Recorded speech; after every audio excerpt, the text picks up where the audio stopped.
Hello, everyone. So good of you to plop your eyeballs and ears on this part of the internet. Today we're going to be talking about Loki. Is time travel a good thing? What are the true intentions of the timekeepers? We'll discuss some of this now. Hold on to your butts. Welcome back to AsArt with Nick and Kyle. We have been watching the Loki series and we have been enjoying it so much. We're both fans of time travel. Well, I'm not going to speak for Kyle, but I'm a fan of I'm time I'm a travel. fan of time travel. and It's we've awesome. All right. and we've spotted some things and we're going to discuss some stuff, and we saw some good Loki theory stuff online that we want to dive into in this video. So by the way, we do tons of video reviews here, so subscribe to stay updated with stuff from HBO Max, Disney Plus, you name it. We probably cover it. All right, Kyle. So Loki, right? God of Mischief. Spoilers. Spoilers before I go any farther. There's gonna be spoilers. 100% there's gonna be spoilers. Okay, so the Time Variant Authority, right? Yeah. Yeah. They Loki picked up the Tesseract. He hmm he went through time, messed up the flow of time, so he got arrested, I guess you can say, and he was being put on trial for his life Yep. for disturbing the perfect timeline. This is like temporal interdimensional timeout with keepsies. Yes. Yeah. And I just have to say I loved the first episode so much. Oh The yeah. the visuals, the stylized, like the whole like DMV from the 1970s to like the to like the cartoons to the employees who don't even want to be there. Like it's No, I was fantastic. I was getting like huge like Sid Mead Oh 1970s yeah, sci-fi vibes, right? Like that's true. it was really cool. And And because the people don't do city that. kind of reminded me of Futurama. You know what? I will agree with you on that. There are some, yeah, like especially with The all the like vehicles. huge skinny towers and the bulbous stuff going Uh-huh. on. Yeah, Yeah. they just had vehicles flying. I'm like, oh, I think I Yeah. did something like that for a background before somewhere. But yeah, very Sid Mead. And oh my gosh, we love Sid Mead. Well, like when you look at his stuff, I always call it like sci-fi chic. Yes. Like because Hmm. he's also got like along with his like depictions of his vehicles and landscapes, he's got Hmm. like these characters that are always very well dressed. They look like they Yeah. belong on like a fashion runway or something, right? Hmm. Um, Oh, actually, I have something fun to show. Hold on. oh, okay. Oh, whoa. All right. When I was at Rough Draft, they had Sid Mead come, and we Oh got my we got God. booked. What? Yeah, and I was able to meet him and talk to him and stuff like that. It was really Nick, cool. you know, But yes, I 100% guys, I highly recommend. Look at there's the Tron stuff. Like oh my he's gosh, dude. yeah. Oh, here you go. Look, dude. Look at this. Perfect. Look at that. That's Nick, you exactly what you're know, I'll talking be about. honest, I didn't respect you until just now. No. It was a highlight for sure because like when I was in college, Dude, all the teachers would talk about him and stuff. So it was that's so cool. really an honor to just be able to meet him. It was really cool. Okay, back to the Yeah. theories. Okay, so Kyle, do you kind of want to explain the Loki theory? The one that was on the internet, kind of? Because you're so good at explaining Oh, theories because okay, you're an okay. I'll, expert. I'll I'll try to do it justice. So basically, the Loki theory that I saw was that oh crap, They're oh crap. basically in the quantum realm. Okay, Oh yeah, so yeah. Ant-Man, when he traveled there, he kind of drifted through time and space, and he can pop out of any timeline in the future or in the past. This is also how the Avengers were time traveling in the Avengers and Endgame, right? They were time traveling through the quantum realm. Yes, correct. And we know when Loki was like, how long has whatever, he's like, well, time is very relevant here. He said that thing which is like very like, oh, okay, this is kind of like the quantum realm and everything was kind of connecting. And it's just like, so this could be all taking place in the quantum realm. And who's the main villain? Is it Kane? King Crane? King the Conqueror is Kane the Conqueror, yeah. right? He's For, one for of Do we know if he's one of the time I masters know or I is know it for a a theory? fact he is not. There's actually a technicality about that, at least in the Okay. comic canon. All right, Okay. but yeah. So King is he is sort of like a deputy for the Oh. timekeepers, right? So Oh, in the he's sort comics. of kept in charge from, I believe, 3000 BC to 4000 AD, that time period, right? Oh, And he okay. has run-ins with Avengers and stuff. Oh, okay. Now, But he's going to be an Ant-Man villain, right? yes, yeah. In the new Ant-Man and the Wasp Quantum Realm. Yeah. Yeah, it's going to be very Quantum so Mania, I believe. Like, oh, you know what's so funny? We're going to have what is it?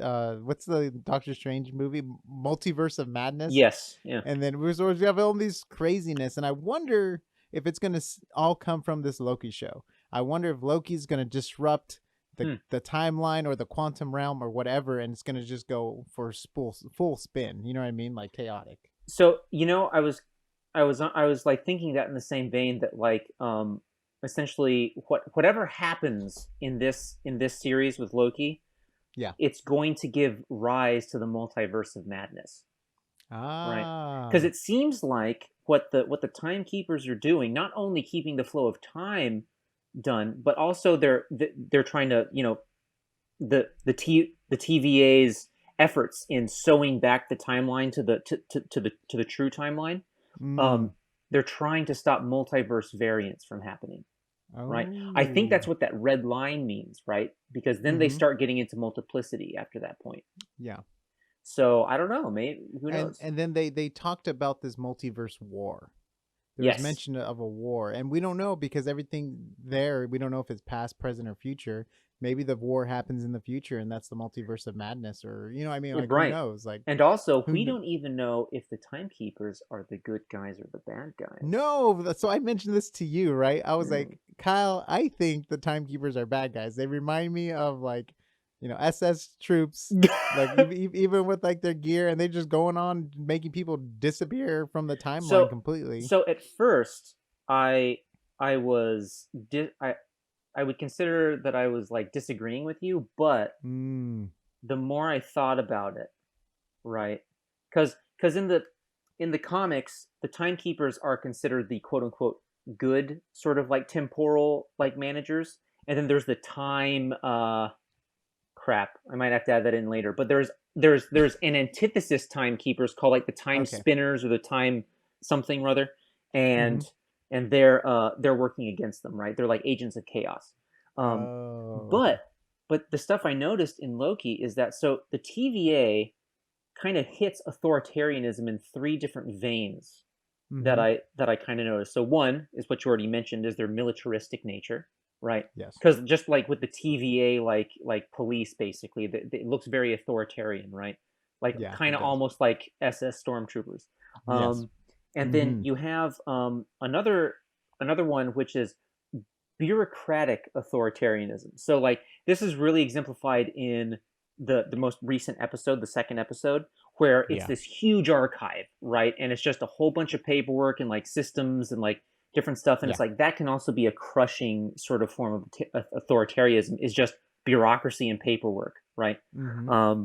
And then some others, like then the other one that I personally noticed also in those scenes where they're going in the archives is the architecture, especially in interior Oh. spaces. So you're getting a lot of brutalist style, right? If you're familiar with that Mm-hmm. time period, like if the viewers like look up anything to do with the Giesel Library or the Cathedral of Saint Mary, there's really like brutalist vibes going off the architecture in the TVA, right? So I'm Mm. thinking that maybe yeah, they Are may you not. talking about like the courtroom or where they eat lunch So or so like everything in ba- general? basically almost everything, right? Like Okay, okay, it's perfect. like Okay, I would perfect. say that the exterior spaces, because when we see the whole city, right, or Uh-huh. whatever it is, that's not necessarily brutalist, but the interior spaces seem very brutalist. So, and then there was a huge reveal in episode 2. Mm-hmm.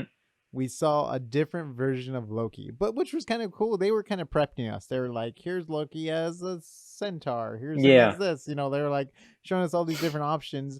And there's been rumors though, her name on the list when he was going through the paper look. I forgot what it was, but in the comic books, Loki's main partner is the Enchantress. The Enchantress, correct. So people have a theory. Some people have a theory. I don't have a theory. I know most of the time I have crazy theories, but I'm no expert when it comes to Asgardian lore. But What do you think? Does that like hold up as a theory? So That okay, it does hold up, and that was what I was going to be saying about that part is so woman Loki, you're right, could be Enchantress. Now, there's actually two different versions of Enchantress, right? So it either could be Amora, the Amora version, or the Sylvie Mhm. Lushton version, right? So Amora is a powerful Asgardian sorceress, right? Who's one Mhm. of Thor's most formidable villains, right?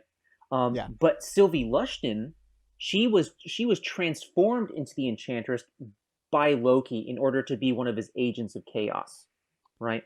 So I don't know which one it is. I don't know if it's Amora or if it's his the person, Sylvie Lushton, who he granted Okay. power to, right? But that's And the then thing. what Why they would do she though, be? sometimes they'll combine characters in the Marvel Cinematic Universe. That's true. That's true. Sometimes they're like, oh, we can't get these two characters, but if we combine them into one character, we can kind of have two storylines. Or they may be throwing us off the scent completely. Because now they're Marvel's pretty hip when it comes to throwing off people off senses, as we can tell with WandaVision. Yeah. Everyone's like, oh, she's gonna say mutants instead of no more mutants, and mutants are gonna be, in the Marvel Cinematic Universe. And no, that did not happen. There's like all these different things and stuff going on, and obviously they kind of played us. Well, Kind maybe not. you Well, know, you know, yeah. maybe not you, but they kind of played me. We like to project our hopes and dreams with what they Yeah, want to do with the story content, right? And yeah. typically, the showrunners of the Have MCU their are own just like, ideas. we're actually going this way, and we're like, Yeah, yeah. all right, fine. But they do that. I think one of the trailers too, like they showed the Hulk in like the first Avengers film, and there was like Hmm. the Hulk running with the armies and stuff, but really it was the Hulkbuster because Bruce Banner doesn't even transform into the Hulk in that movie, kind of thing. That's right. You know what I mean? So like That's they're right. they're already aware of like every little number. Every address on the house refers to a comic book. All these people. There's so many great creators on YouTube that can go in and like find these little things, which is amazing, and I Yeah. love it because it's just information dump on me, and I'm like, yes, I love the show even more now, just because of all the YouTube content I consume after the show. But so I had a question for you. We talked about it briefly. So one thing I realized is colors. Marvel does a Yeah. great job with colors when it comes to magic. So you know who's who in a battle, right? Like Doctor Strange will be doing something Hmm. orange, and then Wanda will be doing something red, and then bloopity bloop bloop, and then you have Iron Man's beams, which are a certain color. But it's so like when there's an action sequence, or if someone's fighting against someone, you kind of know who's who. Yes. And one thing I realized, so Doctor Strange, when he does his portals with his two fingers and he creates the circles, what color is that, Kyle? It's orange. And then the Time Variant Authority, when they create those magical thin 3D squares to walk out of, what color is that? Oh my god. So Orange. my whole thing's like, so is orange considered time travel? But because it's not time travel though, it's more of a portal. Yeah. So, well, that's And the thing. That's the thing. Um, if we want to go into like quantum or even relativistic terms, right? mhm, Time and space are kind of coupled in certain ways, right? yeah, So maybe they're on a similar enough plane to where they occupy that same color, yeah. right? Or if Because the theory's right with the quantum realm, maybe it's just a right, door to jump in and out of the quantum realm at certain points in time. maybe yeah, because like I was telling you, I used to think that it was all tied to the Infinity Stones, right? Like what the Hmm. colors represent, like what sort of source of Yeah, power they draw from. But I mean, now that we've seen it in Loki, that the the Infinity Stones are like playthings, like paperweights, right? Like, paperweights. I so it's love like that it's moment. like That okay was such a now, good moment, though, yeah. wasn't it, in the show? Oh my gosh, yeah. It's basically like there's always a bigger fish, you know. Yeah. So yeah, I don't know. I think your inquiry is Yeah, as good a I'm just starting so curious place if as you any, guys have right? anything you guys want to say. Yeah, please comment down below because me and Kyle really don't know. We just saw some colors and we're like, the colors, Duke, the colors. And The colors, Duke! The colors! I'm colorblind, kid. then Kyle's like, Hey, I'm colorblind, now, kid. hey, don't knock it. Colors are important. I don't know how well you remember the Doctor Strange movie, but remember Roughly. how his master, what was the person called that taught him all the magic? Oh God. Oh, Oh it's God. not the Infinity. It's like the something, the one, the master, the chosen one. No, Oh, the he's the Sorcerer chosen. Supreme. The Sorcerer Supreme. Thank Yeah. you. Thank you. Yeah. Sorry about the delay there. Sometimes Kyle has to access his memory logs. Uh, so basically, she's like, I was only able to see as far as my lifespan. Mm-hmm. So and then, but Doctor Strange. I was like about to say Tony Stark. Doctor Strange. Basically, he was only like, so when he was looking through the timeline, was he only able to see versions that he actually survived? Dude, that's a great question. I mean, well, that's the thing. If you're viewing things through time streams, right? Is that intrinsically connected to your own time, like your relation Yeah. to that time stream, or is it separate, right? Like, Deep. I don't know, That's man. that's some deep stuff. I'll take an extra side of deep, please. I don't know, but like, no, that's a great question because like you bringing up that fact about his master, I don't know. Not the master. The name is the ancient one. No, not the ancient one. The I know. I knew her name. You know what, Nick? Okay, we're okay. We're gonna do this right now. Uh, Mobius. Who you know, The ancient Doctor one. Strange's master is The ancient one. Master I'm just Lady. making up stuff now. Yeah, Master Lady. I'm just saying. Master Yeah. Lady. Well, yeah. Okay, Nick, you were right. The ancient one. Really? Yeah, ancient one is the fictional character. Yeah. Dude, I was totally guessing. So it's played by Tilda Swinton, right? Beautiful. I mean, awesome actress. I love her in all of her movies. Yeah, the ancient one. Yeah. Cool. Well, Nick, bravo. That's great. I didn't have to do that. Just Yes. for all those who are dying to know the timekeepers' names, right? Yes, they please. are I was. they are Ast, Vorth, and Xanth. Right? And I would say Xanth is Xanth like the villain from Twilight in the Zelda Twilight game? I never played Zelda Twilight. Okay, all right, never mind. Okay, go on, keep going. But no, yeah. So like, and people who are saying that they might be like the timekeepers might be the villains, I don't think so. Just because when you take a look at their statues compared to the comic versions, they're pretty on point, right? So like, I don't. So a twist. Maybe there's someone that's controlling them or captured them, or Loki has to save them or something like that. You know what, Nick? Holy Nikes! You just made me remember something. So the oh god, what are the name? Okay, wait. The ancient one. No, anti-timekeepers. What are their names? The time twisters. The time twisters. And the time variants. No, almost. The time branch evil people. Wait. We're gonna cut this out so much. Oh my god.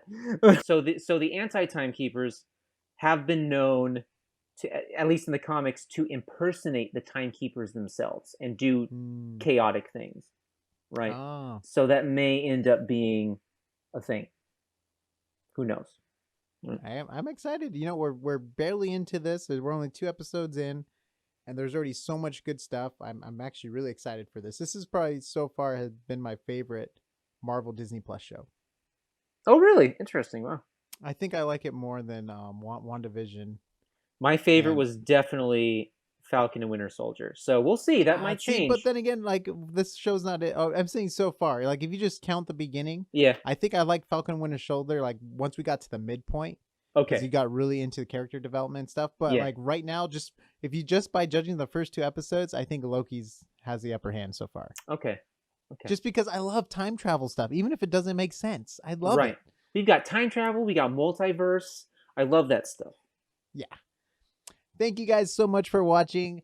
By the way, Kyle has an awesome Instagram, Pecos with a 0. He does awesome artwork and he posts often, and he's also writing his own like sci-fi, what I call a graphic novel or comic book. Yes. Oh, so guys, follow him for updates and stuff like that. By the way, we try to post here as often as possible, from reviews, the VFX breakdown with Johnny Boy, who's not here with us today, but he is amazing when it comes to VFX. Come join us, subscribe, like, and share, and we'll see you on the next AsArt.